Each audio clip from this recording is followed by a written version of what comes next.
Hello everyone, welcome back to my channel. This is a roundup of my favorite albums and EPs for March and April. A mix of genres, mix of style, some quiet, some introspective, others loud and joyful. These are the ones that I kept coming back to. Now some info before the video starts. First, subscribe, comment and like the video if you haven't already. Then I'm working on other video formats right now, so stay in touch, follow me on other platforms, links are in the description. Favorite albums, March and April, let's go. Q is a genre-blurring artist from the US, and 10 songs marks his return following 2 studio albums. While technically a mixtape, this project feels cohesive in both mood and direction. It's more intimate, more minimal, and it continues Q's exploration of love, vulnerability, and emotional honesty, this time with a freer and looser approach. The production here is intentionally stripped back. It avoids heavy polish in favor of something raw and immediate. The influence of 1980s soul is present throughout the project, a thread that was already central to his 2023 project, Soul, present. But 10 songs expands his range even further, shifting easily between pop, reggae, funk, and R&B. It's a project that thrives on versatility, but remains emotionally grounded. The opening moments of the mixtape set the tone. After Dark leans into a pop groove with a relaxed vibe and an unmistakable Frank Ocean influence. It's atmospheric, effortless, and rhythmically captivating. Be With Ya introduces a reggae sound carried by a vocal sample and a light, infectious chorus. It's one of the more optimistic songs on this project, radiating warmth and ease that is really captivating. There's a shift in tone with the track Batman, a soulful track that balances regret with restraint. Q expresses his desire of reconnection without pressure, and his delivery feels both honest and careful. Similarly, I'm a Sad Guy offers a quiet reflection on sadness, heavy drums, soft guitar from the backdrop, while Q hums the chorus in a way that feels comforting and resolved. On Pretty Woman,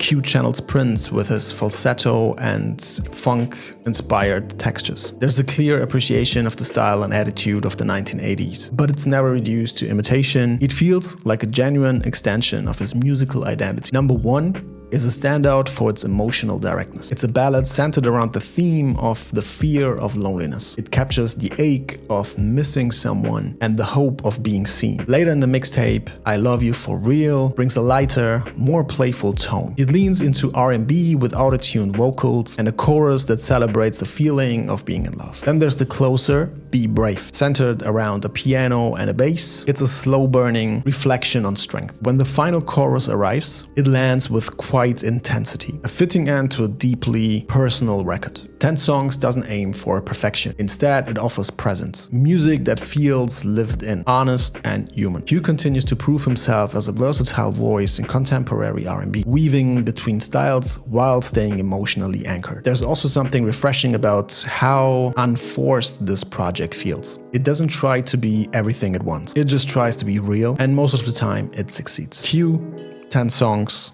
let me know.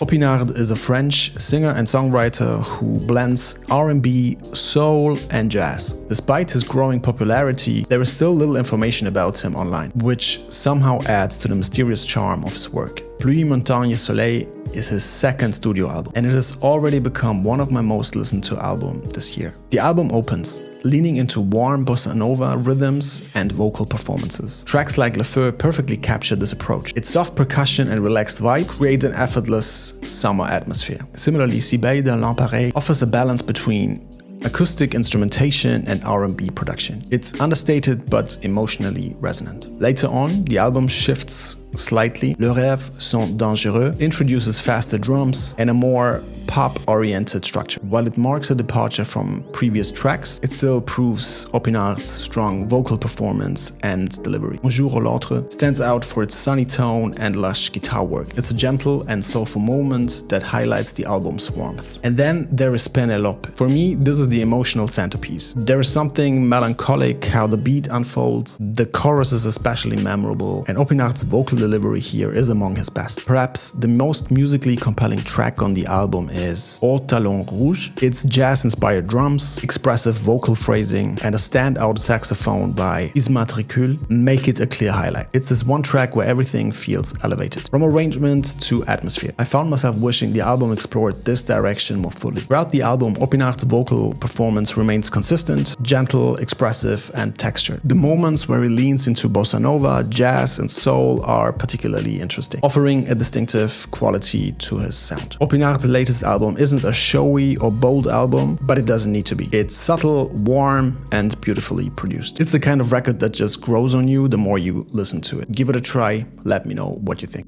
Alabaster DePlume is a saxophonist, spoken word poet, composer, and activist from England. With A Blade Because a Blade is Whole, his 7th studio album, he continues to challenge traditional genre boundaries, weaving together elements of spiritual jazz, Anglo-folk, ambient pop, and improvisational composition. The title reveals the central idea of this project, that wholeness is not about sharpness or damage, but about integrity. For DePlume, the blade is not only a weapon, it's a metaphor for healing, for becoming whole through the act of facing pain. That duality, beauty and grief, fragility and strength runs through the record. One of the most interesting aspects of this record is its sense of space and clarity. Every instrument feels carefully placed, every pause meaningful. Oh My Actual Days, the opener, is one of the most emotional tracks on this project. The drums echo, the flute is soft, plays a nostalgic melody. It's a quite meditative moment. On Thank You My Pain, he delivers a poem about embracing pain with an almost celebratory energy. And the percussion recalls Nigerian Afrobeat legend Fela Kuti. He opens up and in doing so, finds a way to let go. Here, vulnerability becomes liberation. Invincibility leans into a folk aesthetic, led by acoustic guitar and a vulnerable vocal performance. The string part at the end is particularly moving. Form V stands out for its atmospheric depth. There's a deep bass present. The whole track reminds me of a James Blake production. Warm horns and ghostly vocals build toward a closing that feels meditative but also haunting. Who Are You Telling Gus has a cinematic feel to it. Its saxophone and arrangements sounds like a quite meditative walk through the night. Kuzushi removes percussion entirely, centering flutes and acoustic guitar. That Was My Garden is both meditative and powerful. At the heart of the song is the theme of facing grief, to let it move through and to emerge whole. Musically, it's varied,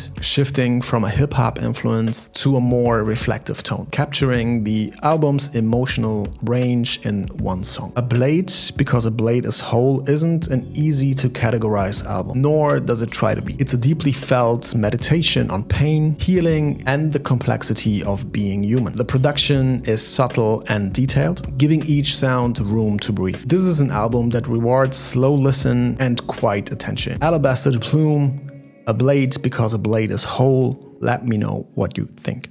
Few artists channel internal struggle as intense and profound as Backxwash. On Only Dust Remains, she constructs a painful but redemptive narrative. The album moves through circles of inner conflict, fear and isolation, ultimately arriving at something resembling acceptance or release. Backxwash is a Zambian and Canadian producer and rapper based in Montreal, and her work occupies a space where hip-hop, punk, metal, and spirituality collide. Her music is often discussed through the lens of identity, her African heritage, her trans experience, her complex relationship with religion. And these dimensions aren't just biographical, they're deeply embedded in the music itself. Only Dust Remains weaves these complex issues together into a unified artistic statement. It explores different themes like self-loathing, fear, alienation, spiritual conflict, and ultimately a search for transcendence. The album opens with Black Lazarus, a track driven by a chilling vocal sample, energetic live drums, and a vocal delivery that draws directly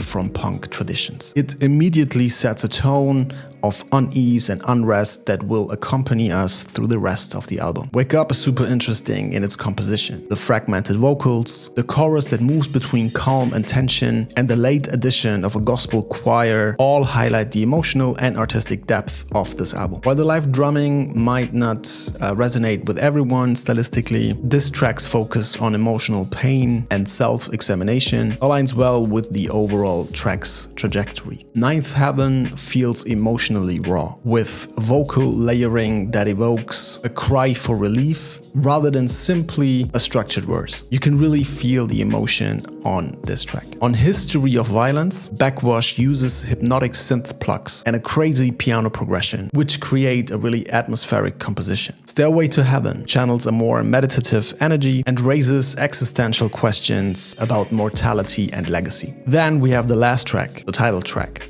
Only Dust Remains. This track serves as a thematic and sonic resolution. The instrumental, featuring a warm piano that reminded me of Tupac's song If Heaven Got a Ghetto, creates a mood of release. Then there is also Nina Simone's skit in the middle of the song where she talks about staying yourself and being true to yourself, to your true identity. This elevates the closing message of the song pretty well. After an album that is immersed in this self-loathing and psychological torment, this final track, it really feels like a step into light. Only Dust Remains tells the story of someone facing their demons and trying to move forward. Backxwash's ability to express vulnerability without losing focus is really impressive. What's particularly impressive is the album's progression. It begins in darkness. By the end, we are not left with resolution, but with a feeling of survival. If you've spent time with Only Dust Remains, let me know in the comment section what you think of Backxwash's album. Anthem is the first album by Alchemist and Richard Spaven, two of the UK's most talented jazz musicians. Alchemist on keys and production, Spaven on drums. The title is a reference to a legendary move in chess history, the 44th move in the 1997 chess game between Garry Kasparov and IBM's DePlume AI, when Kasparov realized he was playing against something he couldn't beat. It's a fitting symbol for this album, for an album that is both precise and full of feeling. 44th move blends soul, jazz and hip-hop influences. What really stands out is the drumming. Spaven's style is subtle but incredibly detailed. Alchemist brings his usual warmth and groove with smooth Rhodes keys, layered chords and soulful progressions. The title track Anthem is a masterclass in rhythmic layering. Live drums lock in under a hypnotic flute and the percussion is really detailed. Everything fits together smoothly. The move leans further into hip-hop with a boom-bap pulse and a standout guest verse by Quell Chris. The balance between Alchemist's keys and Spaven's drums makes this one of the most direct yet musically rich tracks on this project. 2nd September is more laid back, with beautiful guitar playing over soft Rhodes and steady drums. Free Hit adds horns and a nice trumpet melody, and the drumming supports it all without taking over. Its follow-up, Free Hit Outro, is even more relaxed, same vibe, just stretched out and softer. Other highlights include Second Wave, which plays a slightly off rhythm with its synth layers that create a dreamy sense of disorientation. And the last track, where the keys and the drums seem to come and go just like waves, giving the track its name and its atmosphere.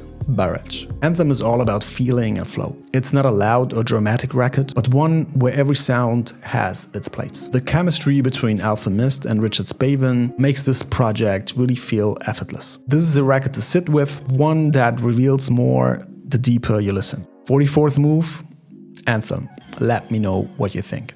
Flying Lotus is known for pushing boundaries, whether in music, visuals, or film. With Ash, he directs a new sci-fi movie, but handles also the production of its soundtrack. It's not the first time he's done this. His soundtrack for Yasuke was already great, but this one feels even more focused and immersive. The result is a mood-rich soundscape that blends cinematic storytelling with experimental electronic music. In an interview, Flying Lotus mentioned different composers that inspired him, like Vangelis, who produced the Blade Runner soundtrack, or Akira Yamaoka, who produced the Silent Hill soundtracks, and Angelo Badalamenti, who produced the Twin Peaks soundtrack. All artists who used synths to build emotion and atmosphere. That influence is clear. You can hear him creating moods and images with just sounds. Oxygen and Atmosphere, 2 tracks of this album, are clear examples for this. Slow, heavy, electronic. Something in her voice, another track, has more energy. Built around a piano that could easily be a trap beat sample. A curious mind that feels like outer space, literally, with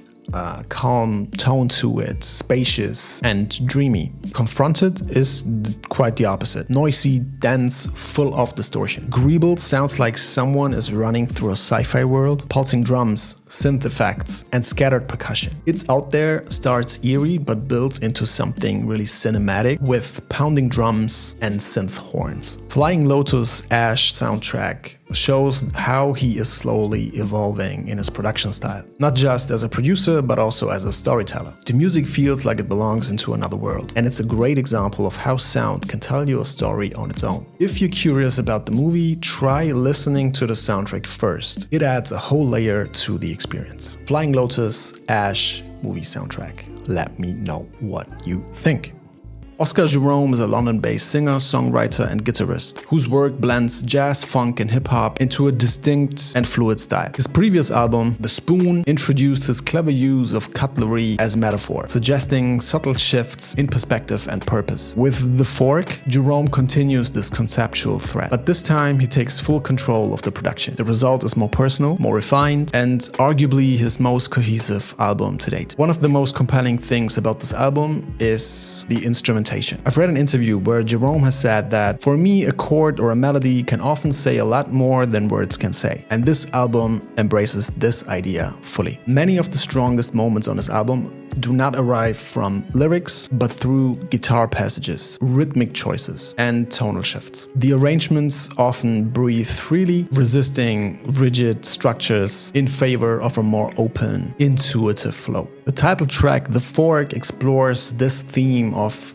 being free and open very well. It unfolds gradually, allowing the instrumentation to guide the mood, without needing constant lyrical presence. Similarly, The Potato leans into a funky jam session, free-flowing, joyful, and reminiscent of artists like Jamiroquai. Limits offers intricate guitar solos over a lively groove, showcasing Jerome's musicianship in a way that feels precise and spontaneous. Beyond the grooves, there is also a range of different emotions that Oscar Jerome goes through. Easier dips into a more R&B feel. It's relaxed but quietly expressive. Worth Nothing features Hack Baker, introduces a reggae-inspired rhythm without feeling out of place on this album. Perhaps the most intimate moment comes with Make No Mistake. Stripped back to voice and guitar, the song serves as a vulnerable confession. The line, "To be lying in the dark crying, if I can't be a peaceful man, I will be who I can," stands out for its simplicity and honesty. It's a reminder that even though the instrumentation is really important and drives this album, he's also able of cutting into a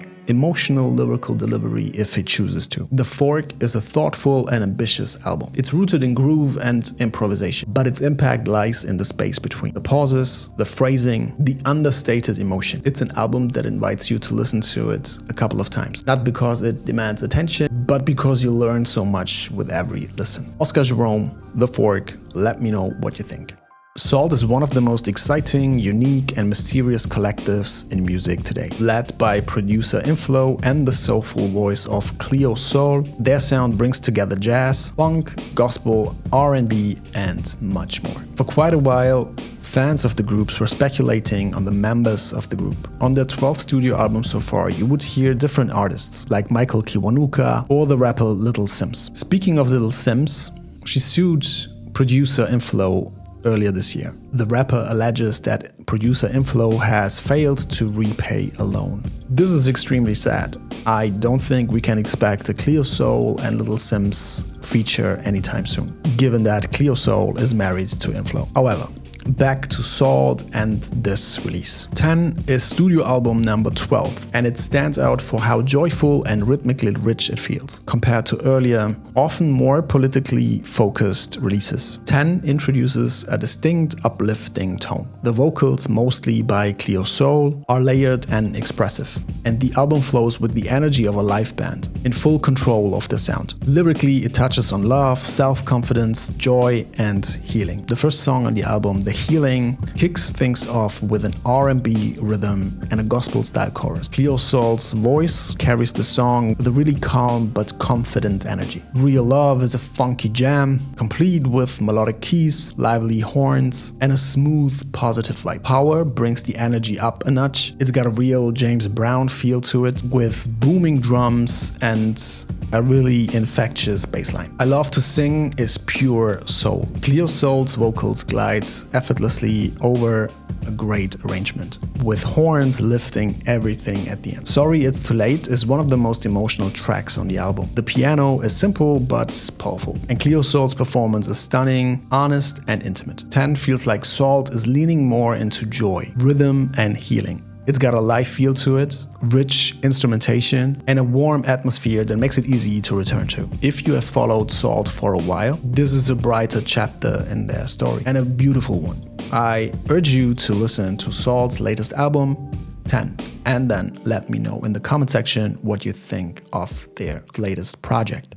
Off Age is a collaborative beat tape by Loki and Los Angeles producer Dibia. Known for his soulful, sample-heavy style, Dibia has long been a respected figure in the production scene and underground rap scene. This project, however, showcases also Loki's ability on the production. Loki is also known as a YouTuber who is showcasing and doing tutorials on how to make beats on YouTube. I'm going to post a link to his channel in the description. The music on Off Age is rooted in traditional boom bap, but reaches far beyond its traditional boundaries. It's sample-driven and steeped in soul and jazz. Yet the sonic textures, looped vocals, fluttering synths, dragging drums create a soundscape that feels contemporary and personal. Soulful in this context doesn't just mean the genre influence. It's about giving the beats a sense of breath and movement, making them feel alive, even without lyrics. One of the tape's strengths is its cohesion. The transitions between tracks are seamless, inviting the listener to listen to it in one sitting. Across the project, the drums are front and center, consistently the loudest element in the mix. They give the beats their momentum, while synths and keys pulse underneath, adding warmth and atmosphere. The flutter effects used throughout on both melodic and percussive elements create a sense of movement and keeps the tape dynamic. Summer is a perfect entry point into the beat tape. It's laid back and meditative, with keys layered over dragging drums and a low, slightly behind the beat bass. It invites a head nod almost instinctively. Mini introduces stuttering drums and fluttering sound effects, creating a loose, off groove that feels effortless. On Roots of Rhythm, we hear one of two short skits. This one voiced by, I think, Dibia's sister, but I could be wrong, speaking on his talent and history. These personal touches elevate this project beyond a simple beat collection. Fly Away is especially lush, with a repeated vocal sample and jazz keys forming a smooth, reflective tone. Coastline feels more like a collage. Horns, harmonica, vocal fragments layered together in a way that's disorienting at first, but ultimately settles into a hypnotic rhythm. Final Form is another standout, clearly drawing inspiration from J Dilla. The vocal chops, dreamy synth layers, and subtle stutters create a track that feels both nostalgic and forward-thinking. There's also Rush, which stands apart for its possibly live-sounding drums and slightly distorted bass. Castaway cuts through with a sharp, high-pitched piano paired with shimmering synths and a more digital approach to it. Sunday Breeze works beautifully as a closing moment, gentle and unhurried. And Sia closes this beat tape with a great Brazilian vocal sample over a breakbeat. Off Age is really a dope beat tape that you should check out. It's an exploration of rhythm, texture, and memory. The influences of producers like Dilla and Madlib can be felt, but the results don't feel like an imitation. Instead, it's a cohesive and immersive list. Loki, Dibia, Off Age, let me know what you think. Sprechiamo is the new instrumental album by Gianni Brezzo, a jazz-influenced band project led by German composer and multi-instrumentalist Marvin Horsch. The album is heavily inspired by Italian movie soundtracks from the 60s and 70s, and you can feel that influence in the melodies, the mood, and the way the songs flow from one to the other. The record blends soul, jazz, and ambient elements, all held together by a great sense of place. It sounds like a summer in southern Europe. Sunlight, quiet streets, and warm air. Many of the tracks use acoustic instruments, soft drums, and flowing melodies to create exactly that feeling. There's a cinematic quality to the whole project. As an example, Kronos stands out with its slow build but rich instrumentation. The flute solo at the end is beautiful and helps set the tone for the rest of the album. Fine With Me brings a relaxed energy with a Latin-style guitar and a playful flute. It's light, has a summer feel to it, and it picks up nicely when the drums come in. I Need You has a more of a neo-soul, lo-fi vibe to it. The piano sounds like it's coming from a tape, giving the track a warm and intimate touch. The title track, Sprechiamo, is upbeat and positive, with a great groove and rich guitar work. The last song is one of my favorites. Hip-hop style drums and a harp create a peaceful atmosphere. There are also owl sounds that I didn't know I needed, and there's a soft piano that really brings this project to a beautiful end. Sprechiamo is one of those projects you have to hear from beginning to end. It flows like a soundtrack, quietly guiding your attention, shifting moods gracefully, and offering small emotional payoffs in each track. With its warm production, attention to detail, and timeless atmosphere, Gianni Brezzo has crafted a really impressive album. Gianni Brezzo, Sprechiamo, wonderful album. We're almost at the end, but I've been listening to a couple of EPs that I also wanted to show you. So here's the first one, Alex Isley, When. She's a singer, producer, and daughter of one of the Isley brothers. She has dropped a beautiful new EP called When. It's really short, but every track is smooth, soulful, and incredibly well produced. It's a short listen that is a blend of R&B, soul, and has, as I said before, really great production, and you should check it out. Chrysalis is the debut EP by singer-songwriter Nina Hudson, and it's a strong introduction. Across just a few tracks, she moves through neo-soul, R&B and jazz with confidence and creativity. It's a little bit rough in the mix, but you can still perceive and hear her influences ranging from Erykah Badu to other neo-soul artists like D'Angelo. She's got a great voice, a lot of range, and I'm really looking forward to her future projects. Nina Hudson, Chrysalis.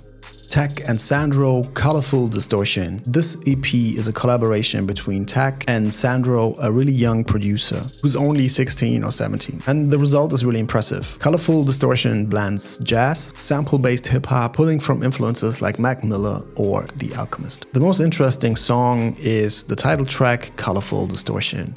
I think you should check this project out, and I think the production is really impressive on this album. Especially the jazz influence in the beats, I really like their approach. Tech and Sandro, Colourful Distortion EP, check them out. Westside Gunn is already back with Heels Have Eyes, a quick 5-track EP following his full-length album 12 that I have reviewed earlier this year. Check out my last video for that. This is Gunn doing what it's doing best. Rapping over wild, sample-heavy production. It feels like these might be leftovers from his 12th album, but they still hold weight. There's also a Doechii feature on Egypt that only for that it's really worth checking this project out. It's exactly what you would expect from a Gunn EP. Westside Gunn, Heels Have Eyes. Alright, that's it. My favorite albums for March and April. I've also created a Spotify playlist that you can check out. The link is in the description. There you will find the playlist with all of my favorite tracks from these projects. So please follow, subscribe, like, do your thing. You know what you have to do. See you soon. Peace out.